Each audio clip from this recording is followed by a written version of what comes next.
新西兰总理阿德恩3月31日至4月1日对中国进行正式的访问，这是阿德恩就任总理以来的首次访华。那虽然呢，阿德恩总理此次在中国停留访问的时间只有1天，但是在昨天下午，他还是在短暂的访华行程期间接受了央视记者水均益的专访。那么他是如何来评价当前的中新关系呢？新西兰积极支持参与“一带一路”的背景下，他对于未来的中新各领域的合作又有什么样的期待呢？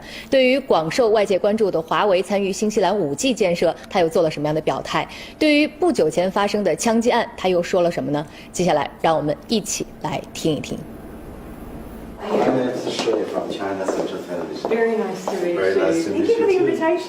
中国和新西兰于1972年12月22日建立外交关系，2014年11月，中新关系提升为全面战略伙伴关系，双方发表建交以来首份双边关系联合声明。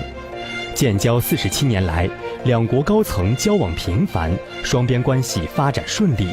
仅在2018年1年，新西兰就有6位部长来中国访问，就科技、教育、贸易等问题与中方展开深入的交流和广泛合作。2017年10月，阿德恩出任新西兰总理。虽然之前他曾多次到过中国，但这次他是第一次以新西兰总理的身份对中国进行访问。 Thank you very much. Welcome to China. No, sure. Thank you. I heard that this is not your first trip. Of course, this is the first trip as Prime Minister. That is correct. When was the first time for you? Oh, the first time. I was in my early 20s and I was in a leadership position in an international political youth organisation. We had an invitation to come and visit China. That was the nature of my first 2 visits. My third was simply as a tourist to visit a friend who was working here. Really? And so that was an opportunity to really see the sights and sounds. I can tell you that would have been probably close to 10 years ago. I can see a huge changes in Beijing since I last visited. How's the visit going on so far? Tell us something. This was an incredibly important visit for us. We have a long history in our relationship with China. And it is a strong relationship, and this was a personal opportunity for me to continue to strengthen that relationship. And it covers trade, but actually the people-to-people exchanges are really important for us. This year is the China-New Zealand Year of Tourism, and that was launched officially only a couple of days ago. And one of the things that we discussed in our meetings today was really that opportunity for tourism to grow even further, but to continue to have that people-to-people exchange, because that builds our understanding of one another, our experiences, just seeing the culture and the life that both for New Zealand visitors into China and China into New Zealand. 自建交以来，中新经贸关系一直稳定健康发展。20世纪90年代以来，双边贸易增长较快。目前，中国是新西兰第1大货物贸易伙伴、出口市场和进口来源地。中国对新西兰出口的主要商品为服装和机电产品，从新西兰进口的主要商品为乳制品、纸浆和羊毛等。随着中国经济的增长和双边经贸合作关系的不断发展，两国已从单一贸易关系发展为多领域、多层次、多形式的经贸合作。 Actually, you mentioned that both New Zealand and China value very much our relationship between each other, and we know that New Zealand is the largest market for China, and our economic cooperation is going on quite well. You're absolutely right. So we're amongst the top 5 when it comes to food imports for China, and I'd like to think that we're seen as a trusted source of food products in China, but actually it's so much more than that. And what we're seeing, of course, is that strength in our education numbers. The ranking at the very top of those who are coming into New Zealand to study for a quality education offering. Second biggest source of tourism, second only to Australia. Of course, we have a lot who just come over the ditch, so that's significant. But also, as I say, we were an historic first in our free trade agreement between New Zealand and China, diplomatic relations, and of course the migration to New Zealand, which dates back a considerable way. So the numbers don't tell a full story. They're only one part of our relationship, and there is significant potential there. So we're looking forward to concluding our free trade agreement upgrade. We've both a focus on hastening that process, but these are all, I think, symbolic of the breadth of the relationship that we now have. Well, there's also the interest and focus on services, our screen production industry, manufacturing, but also I think an area of particular mutual interests on both sides is an environmental one, the issue of climate change, where we both have an aspiration to address that global challenge, and that will require new technology, new research, and that's an area where today we've a joint statement on climate change and looking for areas of cooperation. We will be working together in the lead up to the UN Secretary General's focus on climate change at the next UNGA meeting, and so I think there's a real opportunity there for New Zealand and China because of that shared interest. 新西兰积极支持中新两国在“一带一路”框架下的合作。2017年3月，中新签署关于加强“一带一路”倡议合作的安排备忘录，新西兰成为首个同中国签署类似合作文件的西方发达国家。2017年5月，“一带一路”国际合作高峰论坛和2018年11月的首届中国国际进口博览会，新西兰都派出了部长级代表团参加。而在共同推动建设开放型世界经济、维护多边主义和多边贸易体制方面，中国和新西兰也有很多共同语言。Actually, we understand that New Zealand has quite joined the Belt and Road Initiative. Yes, our Minister for Trade and Export Growth, that is correct, will join next month. And we did in 2017 sign a memorandum of arrangement. And now, and as has been said, you know, this is an opportunity for us to look for areas of mutual benefit. And that's something that New Zealand is looking to further develop and ensure that those interests, New Zealand's interests, continue to be represented in that arrangement. I believe that both China and New Zealand share quite similar view toward international cooperation and trade, and in terms of WTO, the values that WTO represents. So, what is your position on this question? Are we just good with current international trade, let's say, regulations or trade standards, or do we need to improve some of them and even to improve some of the standing?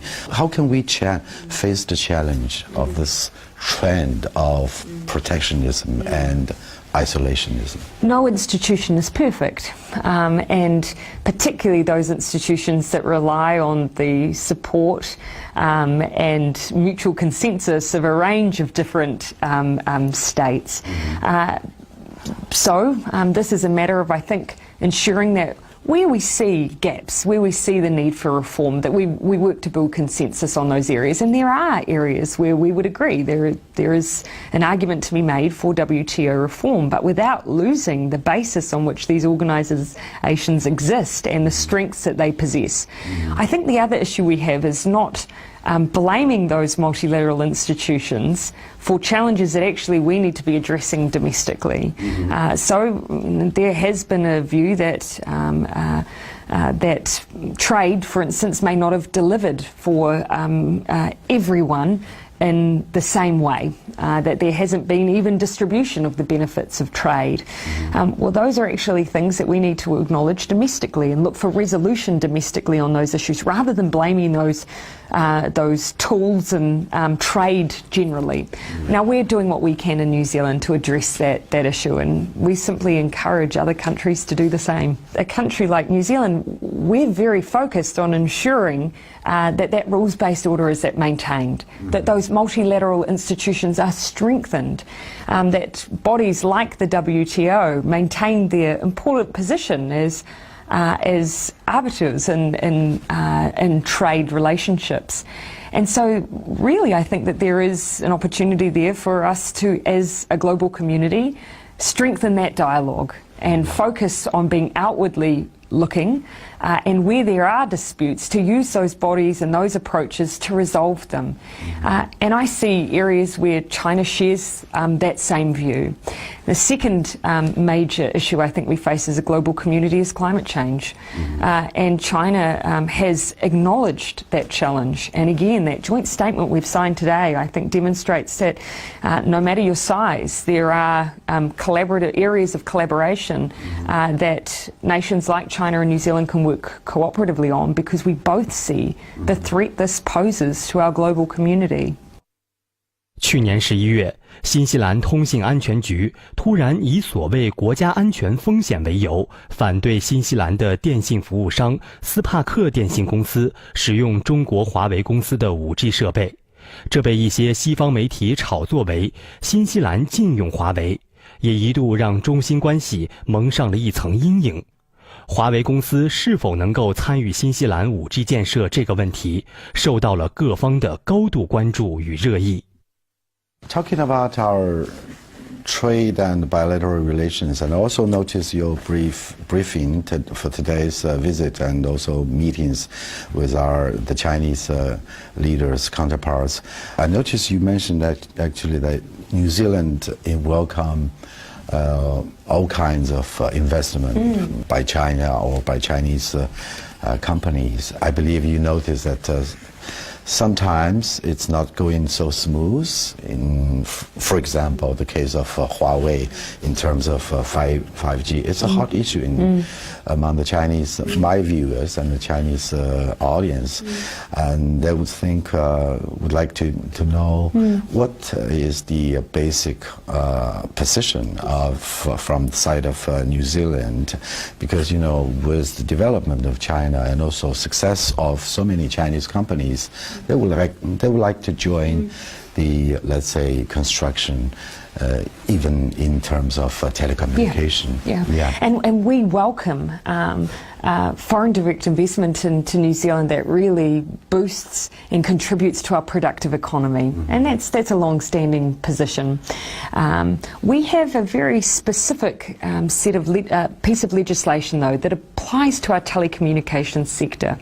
It's neutral in its application to vendor or country, but sets out a process separate of government to assess applications when there are substantial changes to the use of new technology. So, for instance, 5G. So in New Zealand, there was an application made by a New Zealand-based company that involved Huawei.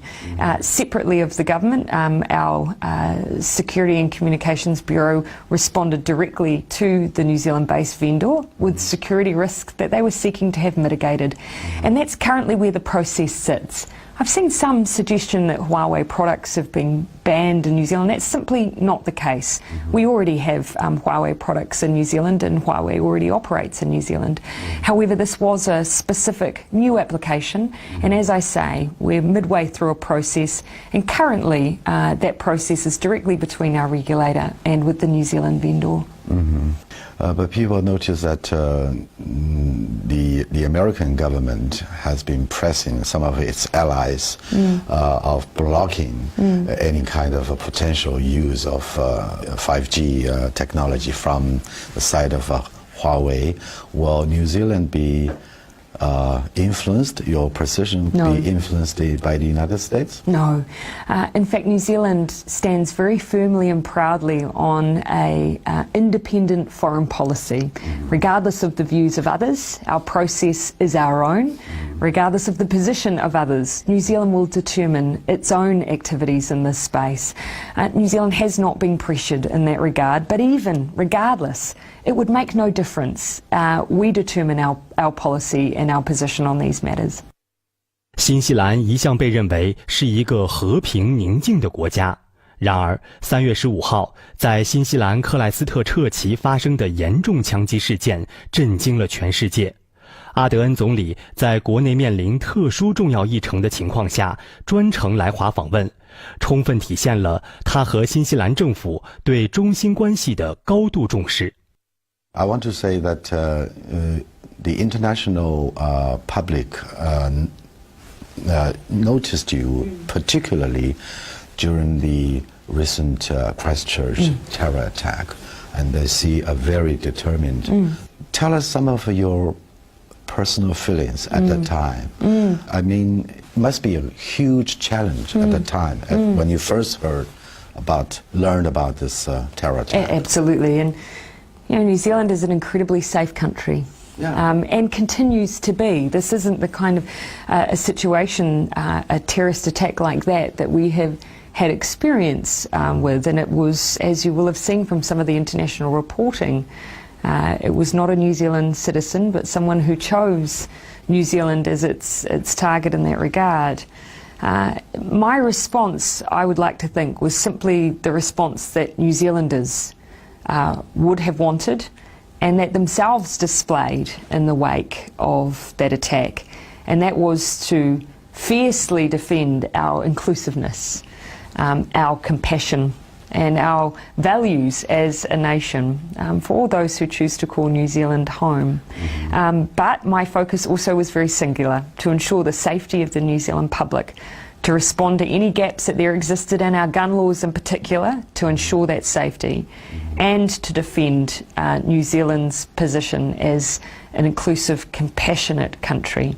So for me it was a very intuitive response. We very much thank you for visiting China, even at just 2 weeks after this terrible incident took place. Thank you.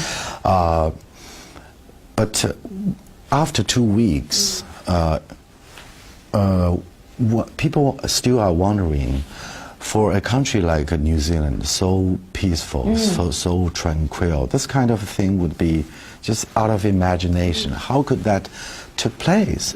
But there must be some retrospection or some kind of lessons we can learn. I noticed you also mentioned some of that, like gun control. But what do you think is the root reason behind this? How can that happen? And of course, New Zealand is no doubt going through a process that others do when they have an experience such as this, where questions are rightly being asked. Of course, I acknowledge that the circumstances of this perpetrator means that there are some things that were unique here. A non-New Zealand citizen who chose New Zealand because of the fact that we are a safe place, because we are inclusive, because we have the relationship we do with our migrant community, and so that led to New Zealand, in this case, being a target. However, I also have to acknowledge that it does raise for us questions around ensuring that we remain inclusive, that we weed out racism and extremism in all its forms, and violent extremism.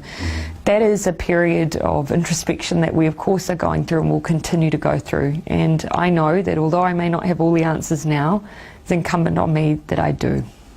旅游是中新合作的重要领域，也是两国人民相互了解、增进友谊的重要途径。